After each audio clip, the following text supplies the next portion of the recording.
You're listening to Pipebomb Radio with your host, the founder, Felix Olmedo, the Tower of Power, too sweet to be sour, and the Godfather, Nate Milton. Godfather's in the house. You're welcome. Do I have everybody's attention now? Welcome, everybody, to Pipebomb Radio tonight, back at our regularly scheduled time. It's nice to be back at this time. Usually we're on a bit earlier, but either way, I actually like the later times. Call me crazy, I'm a night owl. But nonetheless, welcome everybody to the show. As I want to go on and tell right now that Nate will be running a little bit late. I'm not sure, but either way, we can still have a great show. We have the one and only, the Patriot, Del Wilkes, coming on the show to talk about his career, what he's up to these days, talk about his run in WWE, AWA, I believe also in WCW, and to talk about his Kickstarter. He recently, it was about a couple of months ago, he started a Kickstarter, and it was successfully funded, working with his good friend Michael Elliott, who is also a former guest of Pipebomb Radio, from Elbow Production, And we're going to talk about all that kind of stuff and a lot more. And at this point, we're just waiting on Mr. Wilkes to be calling in here. He should be calling in here in just a second, if I'm not mistaken. And we'll get this party started. And I believe he is calling in now. So, without further ado, the one and only, the legendary Patriot, Del Wilkes. How you are doing, sir? I'm doing good. Yourself? Doing great. I'm just glad that you made time to come on. I know you've been very busy and out and about, and let's just say I've seen your name come up in a lot of places, and one of them most recently being the Steve Austin podcast, and I can't imagine how much fun that was for you to be on there and chat with Steve about just about everything, really. I mean, I haven't listened to the conversation, but I know Steve is an incredible, he's an incredible guy. But yeah. It was fun. It'd been a while since Steve and I, we worked together in WCW and for Vince, and it'd been a number of years since we had actually talked and communicated, so it was good just catching up on old times and a lot of conversations and leading up to his podcast. And I tell you, he does a great job with that podcast, totally prepared. He's done his homework, he's researched, and it went very well. It had tremendous response from it. Oh, absolutely. I mean, that just goes to show you that, you know what, people will always remember your character that you brought to life in professional wrestling, whether they were WWE fans, WCW, AWA, or let it be known as well, maybe even during your football career, because I know that you played football as well. We'll talk about that a little bit tonight. But I'll kick things off, as I always do. I'm always curious to find out, growing up as a kid, were you a fan of professional wrestling? And if so, who were some of your heroes? And if not, how did you get involved in wrestling? It's kind of a two-part question, but either way. I've been in Columbia, South Carolina my entire life, and when I was a kid, we got Mid-Atlantic Championship Wrestling with Bob Caudle. I grew up watching that on Saturdays and went to my very first live show when I was 10 years old at the Township Auditorium here in Columbia, legendary wrestling venue. And that night, I don't remember a whole lot about the show, but I remember who the main event was, and it was Rip Hawk, Sweet Hansen against Jack and Jerry Briscoe. And I left there that night such a huge Jack Briscoe fan, and I watched those guys along with Johnny Weaver, Paul Jones, Abe Jacobs, guys like that were working the Mid-Atlantic Territory, Wahoo, and it's always been a huge part of my life, especially living here in the South. It was a big deal, pro wrestling was. So yeah, I was a big fan. Very cool, very cool. And, growing up, were you convinced that you were going to get involved with professional wrestling, or did you feel like maybe that came to you at a later time? Because I know, as a young man, you were involved with college football or football in high school. I'm not sure how that started, but let's hear about that. I mean, how did you get involved with football? Well, I started playing football at the Pop Warner level when I was, I guess, 12 years old, and played through that for JV on into high school football. Had a very successful high school football career at Irmo High School in Columbia, South Carolina. Was an all-state player, and then accepted a scholarship to play football at my hometown university, the University of South Carolina Gamecocks, and had a very great career there. I was there from 1980 through 1984, and I started off with a great year in 80 and finished up with a great year in 84. One of my teammates in 1980, a guy that I had the privilege to block for, won a Heisman Trophy, George Rogers, one of the greatest running backs in college football history. And what a pleasure it was to be a part of that, him winning a Heisman. And then I finished up my career at South Carolina in 1984, part of the first team in school history to win 10 games. Still one of the most beloved teams in school history. And I was fortunate that I was voted team captain and team MVP of that team, and also a first-team consensus All-American. So I had a very great career at South Carolina. Oh, absolutely. I could see definitely maybe Hall of Fame bound. What do you think? Well, as a matter of fact, I was nominated for the South Carolina Athletic Hall of Fame, and that vote has not come around yet, but should something that's awesome. soon. Yeah. Yeah. No, that's very cool, because it sounds like you really were involved fully and just gave it everything, and just were like, it was a part of your life. It was a part of your, it was a part of what you did, and you gave it your whole passion and yourself to it. So that's very admirable, definitely. And my next question will go into, at what age did you realize that you wanted to get involved with professional wrestling? Everybody has a different time in their life when it becomes good for them. I'm curious about you. That did not come until later for me. Actually, it came when I was in college. I had a friend of mine that attended the Citadel, a military college in Charleston, South Carolina, and he would come home on weekends, and he brought a guy up one day that was a classmate of his at the Citadel, and he and I just became fast friends, and he was a great talker. He was quick-witted. He was a tremendous talker. He was funny. He was humorous, and he was constantly talking. He was a show in and of himself. And we had decided probably my junior year in college that whenever football ended for me, that we both were going to pursue a career in professional wrestling. And so that's when I decided that that's what I was going to do. Okay. Now, if I'm correct in reading what I've learned a little bit about, is that you did spend some time with Vern in the AWA, and it was a good couple of years. And how was that experience like, working with Vern and the guys in the AWA? Well, that was my first break in the business. I had actually worked in Mid-South Territory prior to going up to work for Vern, but I had met Wahoo McDaniel, who was working for Vern. He was working in the ring. He was also working in the office for Vern.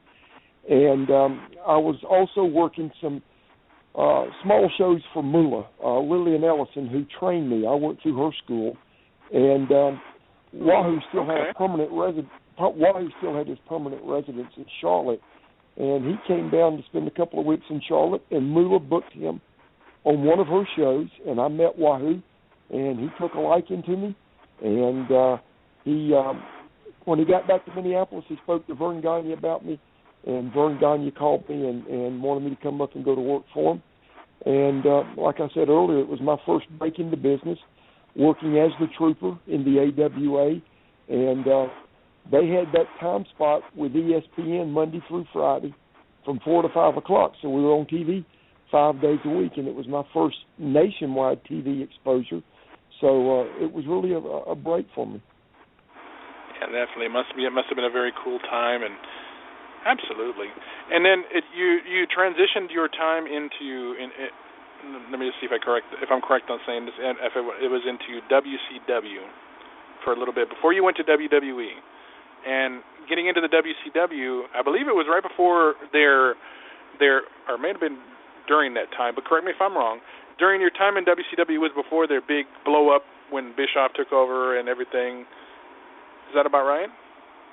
Well, after I left the AWA, I worked for the Global Wrestling Federation, and that's where we came up with the idea of the Patriot character. Okay. I left Global and went to work for All Japan Pro Wrestling for a few years, and that was my first stint in All Japan. And then I left All Japan after a few years and went to work for WCW. And the connection that I had with WCW at the time was Bischoff had just taken over, and when I worked for the AWA, Bischoff was our TV announcer. And so I knew Bischoff from my AWA days, and Greg Gagne was now working on the booking committee in WCW. So those two guys were my link and my opportunity to get that door open for me to go to work for WCW. Okay. And Mr. Wilkes, I just want to introduce you to one of my co-hosts who just made it in right now. His name is Jordan. Jordan, this is Mr. Del Wilkes. Nice to meet you, Mr. Del Wilkes. Jordan Garber. Hey, Jordan, how you doing? I am doing pretty good. Just finished off another podcast, and I'm looking forward to being involved with this one as well. Good deal. busy young man there. Yeah. But continuing on with our conversation, I wanted to ask, of course, now, what would you say, Mr. Wilkes, is the biggest difference from your experiences working in Japan to the fan base out here? What would you say is some immediate differences you noticed during your time out there and working with the fans out here, if there's any difference between the American and the Japanese fans? It is.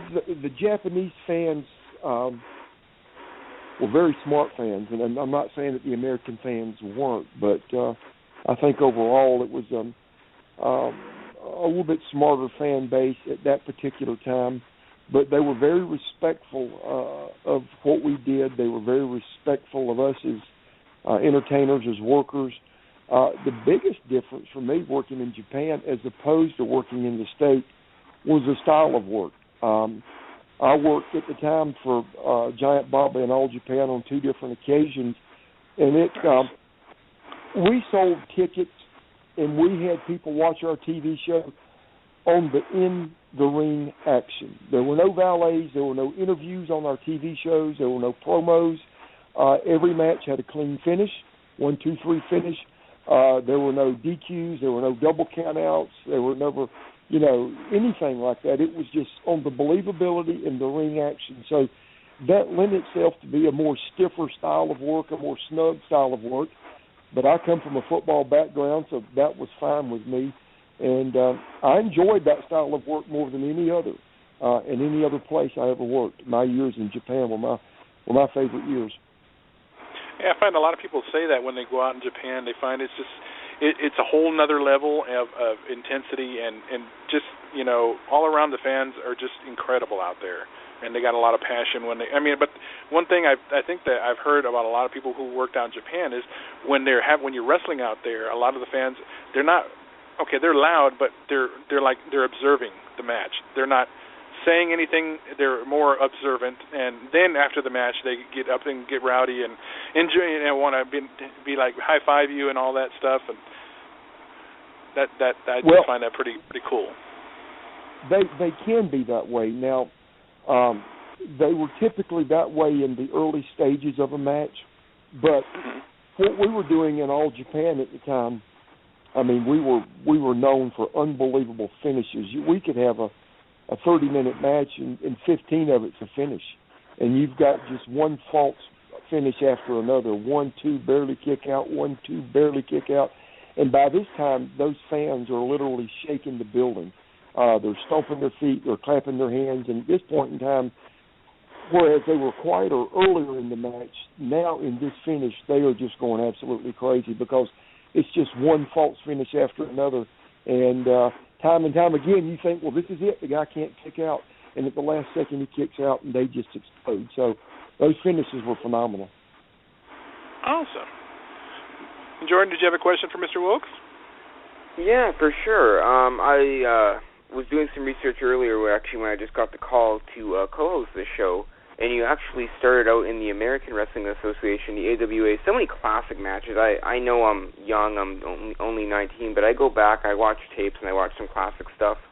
But winning the AWA World Tag Team Championship at the time in 1990, how was that feeling for you?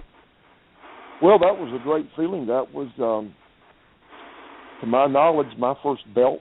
I had a great tag team partner in DJ Peterson. We beat the Destruction Crew for the belts, Wayne Bloom and Mike Enos. And unfortunately, the company at that point was on life support. And it was shortly after that they closed their doors. And then even more tragically, shortly after we won those belts, DJ lost his life in a motorcycle accident. So it was really, really a tough time. For sure. And in your time with, as you were transitioning, of course, you were talking about earlier when you were in WCW, you got to work with, you were Bischoff and I believe you said Greg Gagne were on the part of the booking committee. How did it come about that you were noticed and asked to come in? I mean, was it something maybe Greg had noticed when you were working in AWA, or was it? I'm sorry, you mentioned. No, that was Wahoo you mentioned for AWA. How did you get noticed for WCW and the experience working there? What was that like for you? Well, the biggest thing was Greg and Bischoff being there, and they both had always been really, thought I had a lot of potential. Greg especially. Greg just, felt like that I was going to have a great career in that business, so he was always really, up on my potential and my ability.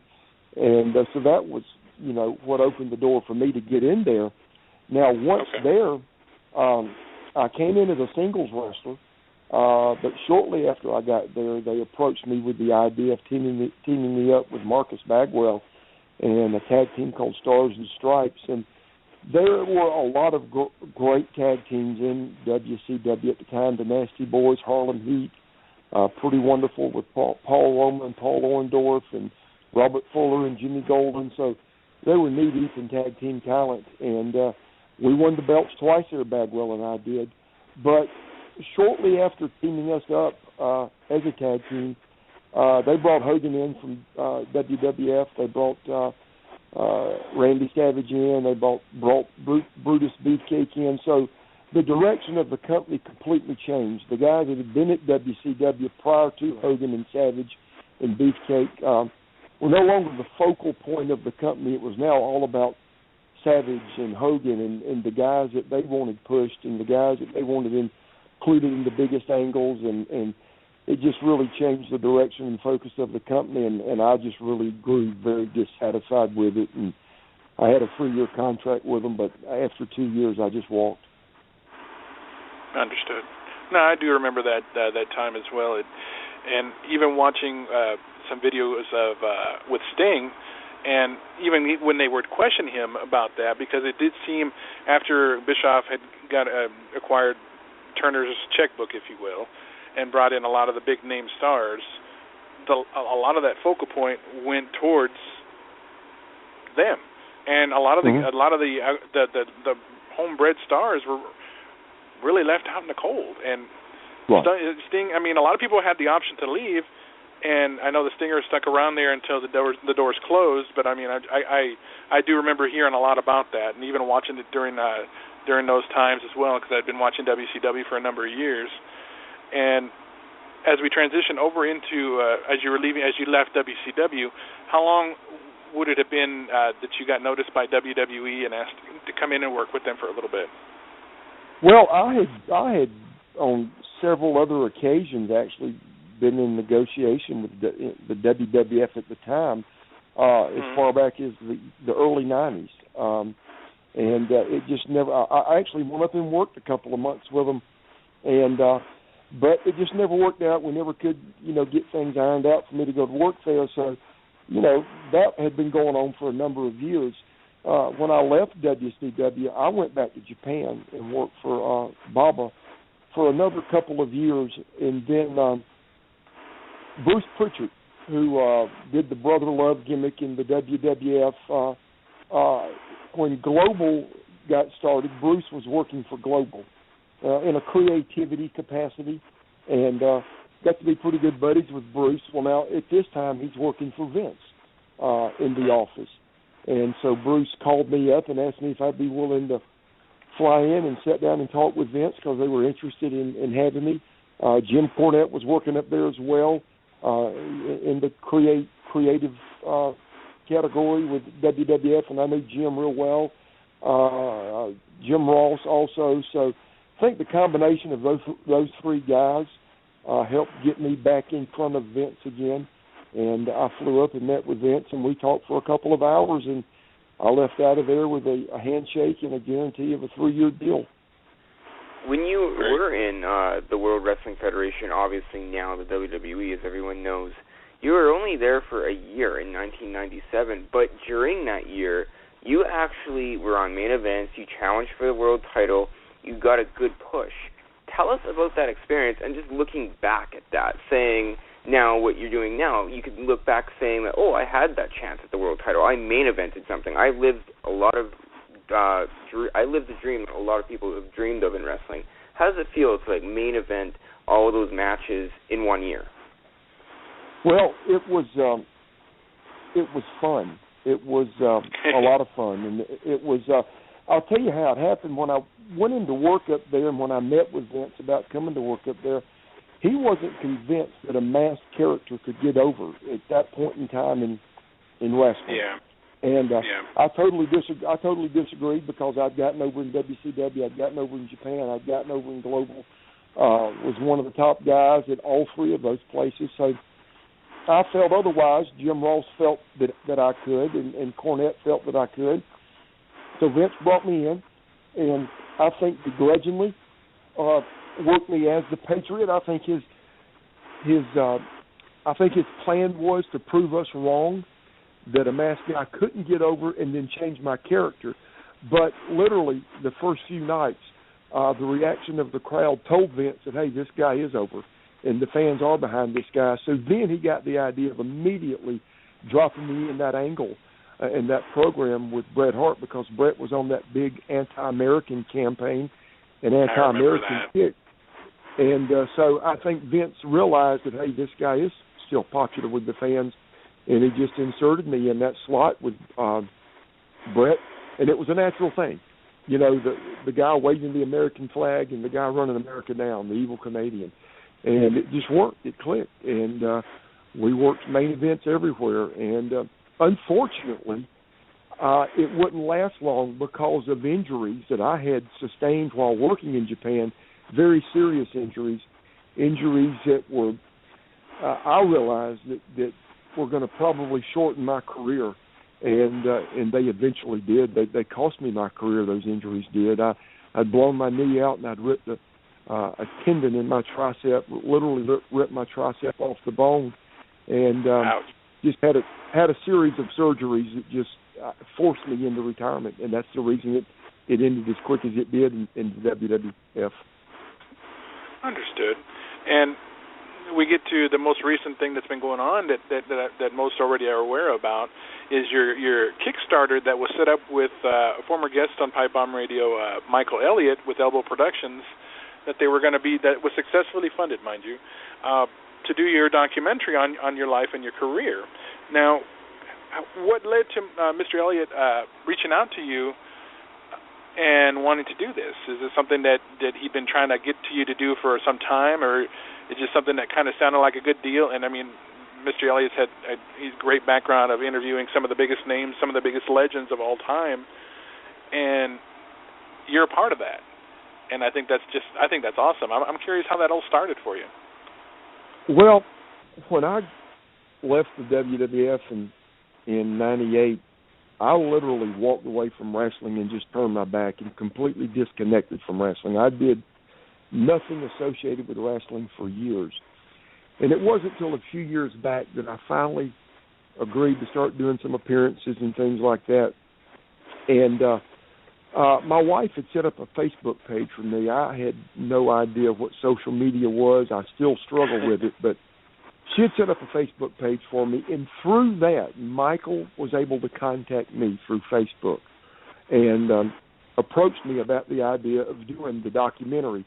He said he was a big Patriot fan when he was a teenager, and it would be an honor for him to do it. Of course, it's an honor that he would ask me to do it. And so I met Michael in Winston-Salem last November at an event called Wrestlecade, and we talked more about it, more in-depth conversation about it, and we agreed to do it and really started putting rubber to the road here about 4 months ago. And very excited about the project. It not only covers my wrestling career, but it covers my life from my birth to where I'm at present day. And college football, wrestling, some of the very well-publicized struggles that I've been through after I got out of the business, and my redemption and my recovery from those struggles and battles with addiction. So, we're very transparent. We're very open. We pull no punches. We hide nothing. And I think that's what the fans appreciate and want. They want the whole truth, nothing but the truth. Yeah. Well, you know what? I want to ask Jordan, do you have one final question for Mr. Wilkes before we let him go? No, pretty much. Pretty much just a basic question. Like I said, it was an honor to talk to you for that short moment of time. And just to wrap it up on my end, just looking back at your career, your wrestling career, what moment stands out the most to you? Good question. Well, it's got to be without a doubt the angle with Bret Hart, the feud with Bret Hart. Just unfortunate that we couldn't keep it going because of my health issues and my problems with injuries. But that, as far as anything in the States, is the highlight of my career. But truly, the overall brightest moments of my career were spent working in Japan. I loved it. I love the style of work. I love the roster of talent that I work with. In my opinion, the greatest roster I've ever been around. Just phenomenal talent. So those two are at the top of the list for my career. Thank you so much. Very cool. Very cool. And yes, as we go ahead and bring it to a close here, my final question to you, Mr. Wilkes, is what do you have any upcoming appearances, upcoming things that you'll be doing? If you'd like to plug your social media, please go ahead. Well, the main thing I want to plug right now is the Kickstarter program. You can go to Kickstarter.com and hit the search bar and put in Del Wilkes or the Patriot, and it'll come up. And we set a goal for $3,500, and of all the documentaries Michael's ever done, he used Kickstarter on most of them. And he said this was the quickest he ever hit his goal at Kickstarter, and we've gone way beyond our goal. But I want to urge the fans that were thinking about donating to still do, because you can still be a part of this, and we're not going to pocket one penny that goes over our $3,500 goal. We're now over $5,000. But what we're going to do is we're going to take that extra money and we're going to use it to make this the best project Michael's ever done. We'll take that money and we'll have a third disc. It was originally going to be 2 discs. Now it's going to be 3. We're reaching out to some other superstars in the wrestling business to try to get them to be a part of this as well. So everything that's over that $3,500 original goal we had, I can promise you will not go in my pocket, Michael's pocket, but it will go to make this a fabulous, fabulous project and finished project that everybody will be proud of. That's awesome. And we definitely wish you the very best of luck with that. And if anything else, we look forward to seeing you maybe making appearances, maybe for all we know, maybe at WrestleCade, because I know they have another one coming up in November. Yep. But we wish you the very best, sir, and we can't thank you enough for taking time to sit down and chat with us a little bit about your life in general, not just wrestling, not just football, but just about who Del Wilkes is. And I think at this point it's even possible to say that we could even go as far as doing a part 2 at another time, because I think we can definitely go a little further and learn more about who the Patriot was and what in the matches that you were involved with and the great stars you got to work with. If that time opportunity presented itself to you, would you be up for doing a part 2, sir? Oh, absolutely. You're exactly right. There's a lot more to talk about. So, yeah, anytime you guys want to have me, just reach out, and I'll be glad to. Alrighty, Mr. Wilkes. On behalf of Jordan and myself, we thank you again for joining us tonight, and we hope you have a great night. Thank you for staying up with us. Thank you guys for having me. All right. Have a good night, sir. All right, you too. And there you have it, ladies and gentlemen, the Patriot, Del Wilkes. And I just want to say, of course, I want to thank Jordan for coming on last minute to to help me out here tonight, as unfortunately Nate wasn't able to make it tonight. He had priorities he had to take care of, which is cool. If he is able to make it for the second half, that's okay too. The more the merrier. But from what you learned a little bit that you got to speak with them, and even the research that you did on him, what do you think, man? Do you think that his career would be considered maybe Hall of Fame bound? What do you think? I mean, he got to work with a lot of the different companies, even worked a little bit with Mid-South when he first started out, and worked out in AWA and in the WCW, and as he mentioned, I think you were listening when he mentioned the part about Japan, and of course the WWE. First off, Felix, I want to thank you for giving me an opportunity to be on this show once again to interview a big name like Del Wilkes, which is an honor for me to do. I know the questions have been quite basic. However, I just want to. It's always good to. My questions have been quite basic, but it's always good to get involved and get another interview on the resume, and definitely an honor and a privilege to interview the Patriot Del Wilkes. But regarding his career, man, I actually heard of the guy before you talked to me about the interview. Most hardcore wrestling fans would have heard of him, but I didn't do. And when you gave me the call to co-host and do the interview with him, I did I did even more in-depth research, and he wrestled for AWA, Global Wrestling Federation, WCW, WWE. That's the one spot I forgot to mention, and I know if we had Nate, he probably would have thrown that in there somewhere. But like I said, he's going to do a part 2, and who knows? If you're open, maybe we'll bring you back and join us for that part 2 as well, if you're up for it.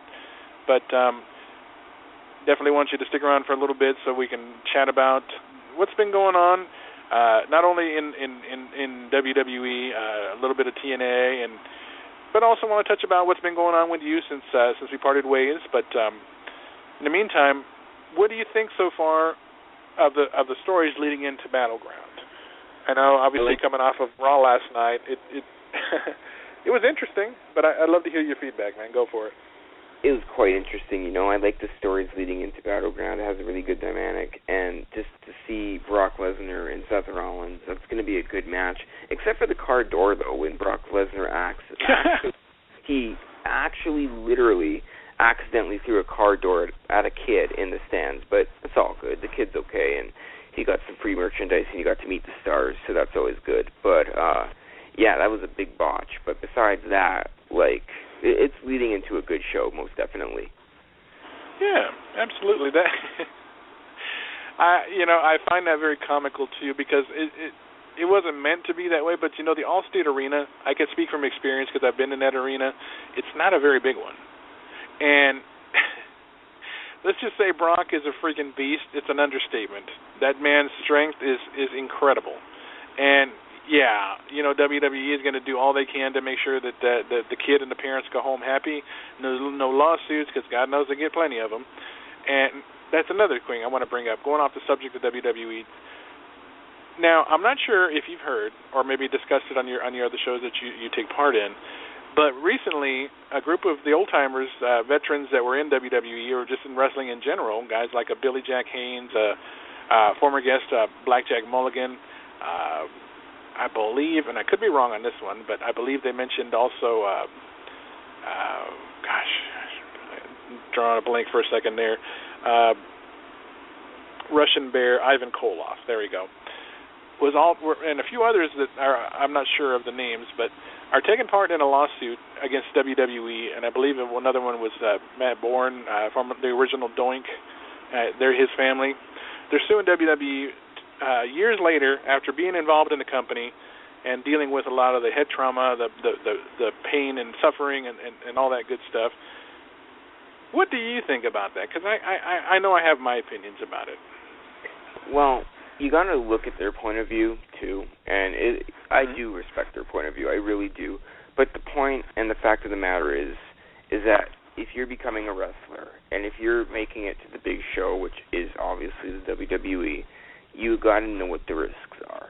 And I know that they came in walking like that. They knew that they were facing those risks. But if you're going to be a wrestler, you have to understand you're going to get concussions and you're going to get hurt. It's just like being a football player, a basketball player, a hockey player, and yes, even a baseball player. You are at risk of injury. They do have the right to sue them because of what they're going through right now and everything. But I think, my opinion is, if you're going to become a wrestler, you got to let yourself know well in advance that, hey, I'm probably going to get a few concussions or so. I'm probably going to sprain my ankle. I'm probably going to break some bones. That's part of being a wrestler. Sure. And it's not so much that I'm crapping on the old timers doing this. It just it doesn't make sense to me in the sense that they went with an attorney who did the same issue, won a lawsuit for football players dealing with the same issue of head trauma and so forth. Look at WWE's Performance Center. Look at Tough Enough as an example. These guys that are in their training, they've got them wearing freaking headgear, helmets, if you will, when they do the bumps and land. They didn't do that in the original Tough Enoughs. They didn't even do that 30, 40 years ago when they were wrestling. They knew what they were getting into. And for them to do that, it's almost as ridiculous as, God rest his soul, and I'm not saying this to be mean to him, Doink's family wanting money 22 years after the man had left the company, or was fired, let me rephrase that. I'm all about it if you're trying to do what's right, but when you're about trying to get money, it's just ridiculous. It's almost laughable. And I've got nothing but respect for these guys and what their contributions were, but they're getting put into a category where they're kind of being laughed at and ridiculed for what they're doing. I know that their intentions are pure and what they want, at least I believe, from one of them, because Blackjack Mulligan has been a great friend of the show for many times that we've had him on. We had him on more than anybody. He's always been very uplifting, friendly, supportive, and to see how. And another point would be that he's got his family involved in it. His grandsons, Bray Wyatt and Bo Dallas, his son-in-law, Mike Rotundo, IRS. Even Barry wrestled for a number of years and is retired, but I mean he's in the Hall of Fame too. So it's just all this stuff. It just boggles the mind. Because if I'm not mistaken, WWE's countersuing them, but I don't know how true that is. But it's just a story that's just kind of sad, and I don't know what's to come of it. But it's just unfortunate. Most definitely, and you get these concussions in wrestling, and like I said before, you got to know what you're getting into. But still, I do hope the families of these affected individuals, like the Billy Jack Haynes, like the Doink the Clown's family, and all that, can recuperate and everything can be all good. Of course. And I'm curious to see what you think, because I know Nate and I were talking about this last week and probably the week prior. What do you think about this whole ordeal with Impact Wrestling and getting involved with Global Force and the whole Jarrett appearing on Impact Wrestling for the first time in a couple of years? I think that shocked the world, really. I mean, I'm still reeling from it, and I thought they kind of had a falling out, him and Dixie. And there had been rumors of Jeff buying out TNA and combining the two companies. There had been rumors of an invasion angle going forward with to help the both companies out. What's your take on that whole situation? It was very shocking when I was watching Impact Wrestling and I saw Jeff Jarrett on my TV screen on TNA after such a long time he has been absent from the company. Extremely shocking. Yeah. And when we saw Global Force Wrestling first come out and when Jeff Jarrett made the announcement, I did not believe in my wildest dreams that Global Force Wrestling would be merging with TNA. But like they said, they're trying to do this. They're getting the attention. They're getting attention doing this, and that's good for TNA. TNA is getting more publicity.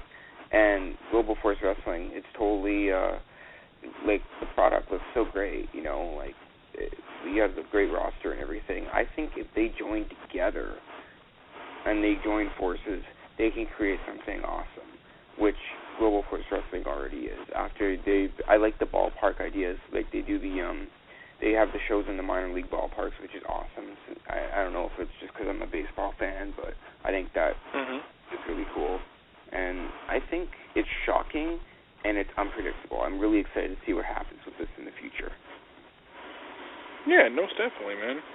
And, going into, let me see. Give me just a second here. Going into what they're doing with WrestleMania next year. I think you were on here when we were talking about some of the matches that we kind of wanted to see. And as we get closer to the time with the changes that are coming up and so forth, do you change your opinion that you had of who would be some of the top matches, or do you still agree with what your choice was? I'm not sure if you remember what you said, but I'm curious to think, what do you think are some of the top matches that are going to be at WrestleMania? Oh man, that's so hard to tell, so hard to say right now. There's so much going on right now, and to pick a match for WrestleMania 32, it's hard. But I could see Triple H and The Rock. I've heard on wrestling websites, which rumors have been spreading around, that Sting and Undertaker will not be happening. At least I've heard that from Dave Meltzer. But besides that, I could picture Triple H and The Rock.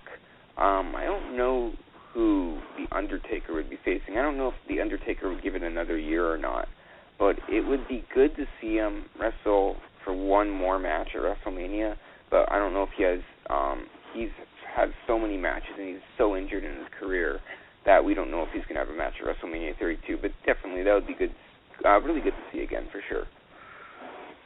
Anything is possible, and I believe things change at the drop of a hat. And I still believe wholeheartedly that there will still be some chance that we'll get to see, if it ends up being his final match, The Undertaker battle Sting. I know people would have said, this would have been better 15, 16 years ago. But you know what? The fact that they're both in the same company, it's crazy for it not to happen. But that's just my opinion. As far as the Hall of Fame goes, I know that they were talking about Undertaker definitely being a candidate for the Hall of Fame. But we'll see where that goes. I know we're going to go back to Raw here real quick. I want to get your take on this whole Paige and the Bellas, and the speculation as to who was going to be joining Paige, because really the entire Divas division is kind of in limbo.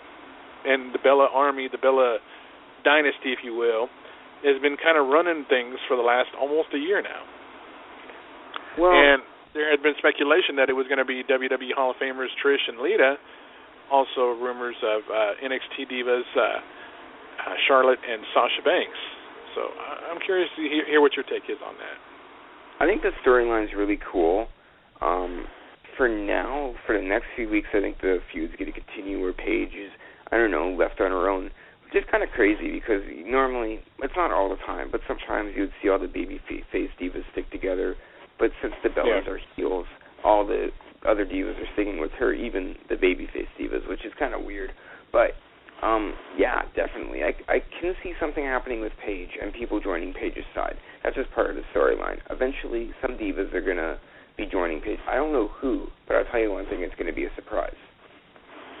I like surprises. How about you? Most definitely. All right. And, your take on the whole Bray Wyatt and Roman Reigns, personally, it started off a little unsure, because it just seems like they're throwing Bray Wyatt in any predicament these days.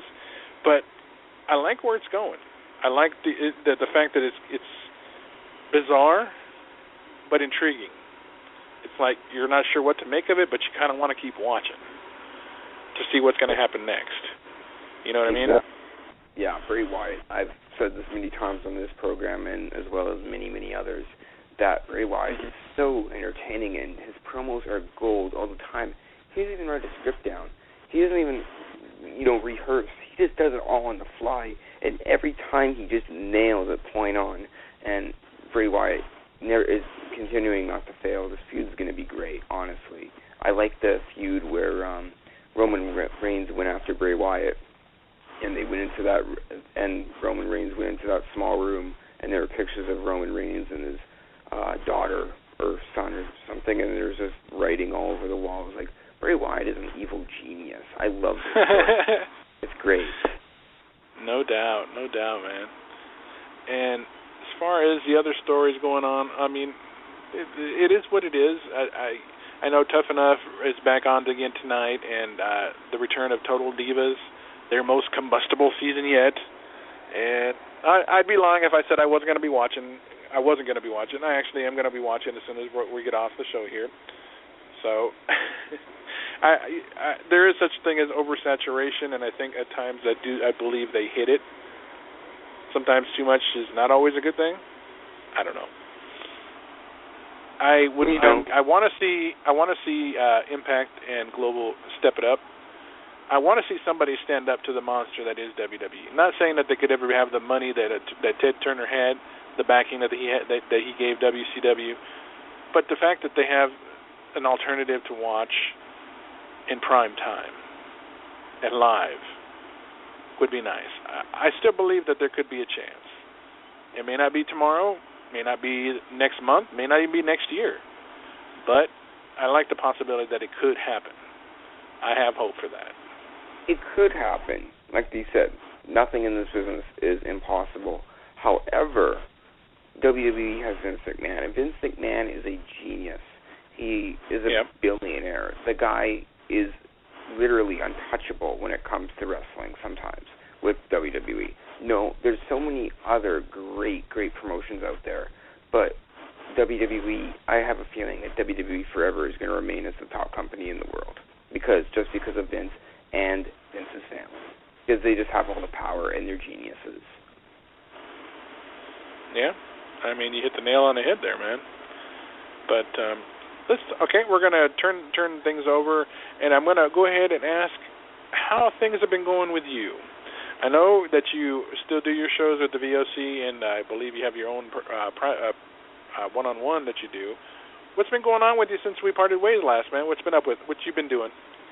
Oh, not too much, man. I just finished off a show with the VOC Nation now. I had a long day, so you guys can probably hear on the show today I'm pretty tired, but like I said, it is great to be back on Pipebomb Radio, and not much, man. I've been keeping up with some personal stuff, got some good stuff going on personally for me. VOC Nation's going well. We finished off some interviews with Mike Tenay and Maria Kanellis that reached wrestling media around the world, so that was an honor for me to be a part of that, most definitely. That was a really cool experience for me. And, VOC Nation's going great. And like I said, I still remember working back with you guys a few months back and, interviewing the likes of Hector Guerrero, Scott Phoenix, all of that. Definitely some good memories and good interviews to add to the resume, so I'm very grateful for that. And it's just, honestly, just really good to be back here on Pipebomb Radio. There you go. And what you got coming up this coming week for your show? Today we just finished interviewing former WWE referee Mickey Henson. I don't know if you remember him, but he was one of the he was the senior official of SmackDown in 2007. He was a referee in WCW. He was all over. He's a legendary referee. So we did an interview with him pretty much less than 2 hours ago on In the Room on VOCNation.com. In the coming days, you can check that out on VOCNation.com and on TheBradyHicks.com, as well as all the other In the Room episodes. Definitely an honor, again, to interview Mickey Henson, one of my favorite refs as a kid. Totally remember him back when I was like a child watching wrestling. I've always heard of him, so always cool to interview, the stars that you enjoyed watching as a kid. So we had that up, and then tomorrow at 8 p.m. Central on VOCNation.com, we have WCW Retro with myself, former WCW star, the Maestro, and Derek McDonald. So check that out tomorrow on VOCNation.com. There you have it. Very cool, man. Congrats on your success that you've attained so far. I'm sure definitely the best is yet to come. And as far as what's coming up for Pipebomb, of course, if you joined us last week, we did we paid tribute to the American Dream, Dusty Rhodes. We played some classic clips throughout his career. We tried to imitate him, as many have. I can't do it as good as he did it. Often imitated, never will be duplicated. But it was a fun show. And if anything, it was celebrating the dream. And that's all that matters. And I thought, and as far as what's coming up next week, it's still in the works. We're still working on finalizing putting the dotting the I's and the T's on bringing in the next guest. We should have that information posted later this week. I know that the guys on Thursday night with Not Your Mama's Radio, they will be celebrating their 22nd year as a team. Now, if you notice, WWE's Facebook page, their Facebook page posted a video of when Oscar, Mo, and Mabel debuted as Men on a Mission on Raw, or in WWE in general. And they were going to go ahead and look back on their career and talk about their start and so forth. And they got other plans and other surprises in store, so make sure you guys check it out. Because I know for a fact of one big surprise they've got coming, and it's definitely going to be something that has never been done, that I can remember, on a wrestling podcast. So you guys want to make sure you catch this Thursday night's edition of Not Your Mama's Radio Show, because they've got a huge surprise coming for everybody. But I think that'll about cover it. Again, big thanks to Jordan for coming in and kicking butt, and to our guest tonight, Mr. Del Wilkes. And I want to throw a shout out to Michael Elliott as well. He's one hell of a documentary guy, or interviewee, or however you want to call him. The man's made some great documentaries. Other than that, on behalf of Jordan and myself for Pipebomb Radio, we want to just go ahead and conclude. I'll just say, keep your feet on the ground and keep reaching for the stars. Nate will be back next week. Have a good night, everybody. I'll talk to you soon, Jordan. Sounds good.